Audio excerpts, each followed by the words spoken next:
Hi everyone. ఈరోజు గంగవాల్ కూర టమాటా ఎలా ప్రిపేర్ చేసుకోవాలో మీకు చూపిస్తాను. ఈ గంగవాల్ కూర ఒంటికి ఎంతో మంచిది.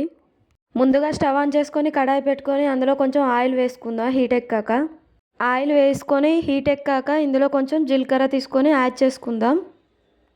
మనం వేసుకున్న జీలకర్ర కొంచెం వేగిపోయాక ఇందులో 4-5 వెల్లుల్లి రెబ్బలు యాడ్ చేసుకుందాం. తర్వాత కట్ చేసి పెట్టుకున్న మిర్చి, ఆనియన్ ఇందులో యాడ్ చేసుకుందాం. వీటిని కొంచెం రెడ్గా అయ్యే వరకు వేపుకోవాలి. ఇలా కొంచెం వేపిన తర్వాత ఇందులో కొత్తిమీర యాడ్ చేసుకుందాం. 1 స్పూన్ పసుపును కూడా యాడ్ చేసుకుందాం. తర్వాత ఒక 2 కట్టల గంగవాల్ కూరను నేను ఇలా సన్నగా కట్ చేసుకొని పెట్టుకున్నాను. దానిని ఇందులో యాడ్ చేసుకోవాలి. మంచిగా వాష్ చేసుకొని కొంచెం లైట్గా ఇలా వేపుకున్న తర్వాత టమాటా ముక్కలను ఇందులో యాడ్ చేసుకోవాలి. టమాటాలను నేను కొంచెం ఎక్కువే తీసుకున్నాను. మీకు కావాలంటే కొంచెం తక్కువ తీసుకోవచ్చు. తర్వాత టేస్ట్కి సరిపడా సాల్ట్ యాడ్ చేసుకుందాం. సాల్ట్ యాడ్ చేయడం వల్ల మగ్గిపోతాయి త్వరగా. తర్వాత మూత పెట్టుకొని ఒక 5 మినిట్స్ అలా స్లిమ్లో పెట్టుకొని ఉంచేసుకొని తర్వాత తీసి చూస్తే చూడండి ఎంత బాగా మగ్గిపోయిందో కర్రీ. ఇలా సన్నని మంట మీద ఒక 2 నిమిషాలు కలుపుకోవాలి.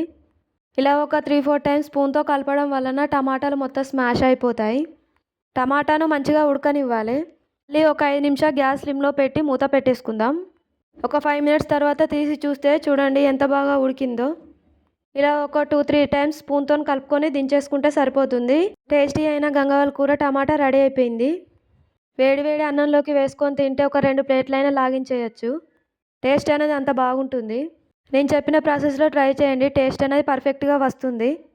ఈ వీడియో మీకు నచ్చితే ఒక లైక్ చేసి సబ్స్క్రైబ్ చేసుకోండి. బాయ్. నెక్స్ట్ వీడియోలో కలుద్దాం.